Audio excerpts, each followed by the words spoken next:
శ్రీలంక గురించి చెప్పుకోవాలంటే ఒక చిక్రీలో ఒక వాటర్ ఫాల్ అవును. పడుతుంటే ఆయన ఒక చిన్న రైల్ ట్రాక్ ఆ! టైప్‌లో ఉంటది. ఓకే. ఆ వాటర్ ఫాల్ ఇది చేసాం.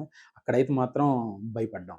హ్మ్. యాక్చువల్లీ అక్కడ నిల్చొని మేము గూడా ఫోటోలు తీసుకున్నాం గానీ, కొంచెం పైకి చూసేసరికి ఏంటంటే కళ్ళు తిరిగి భయమేస్తుండే. ఎందుకంటే కింద పడితే ఏమి లేదండి. ఆ! కింద పడితే ఏమి లేదు అస్సలు. చాలా లోయ. చాలా పెద్ద లోయ. ఓకే. అటువంటిది ఆయన అక్కడ ఇలా పైకి చూసుకుంటూ ఆ స్టెప్ ఎయడం అనేసంటే అమ్మా!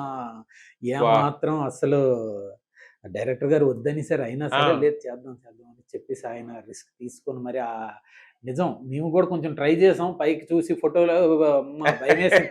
దాని పైన నడిచేటప్పుడే కిందకి చూసుకొని అలా ఓకే. అదే. నడుస్తుండేవాళ్ళం. అదే. ఓకే. ఎందుకంటే ఆల్రెడీ ఆ ప్లేస్‌లో చాలా ఇన్సిడెంట్లు కూడా ఓహ్! జరిగాయంట. ఓకే. అక్కడ లోకల్ వాళ్ళు వచ్చారు కొంతమంది. లోకల్ ఆర్టిస్టులు గట్టా ఆళ్ళు చెప్తుండేవారు.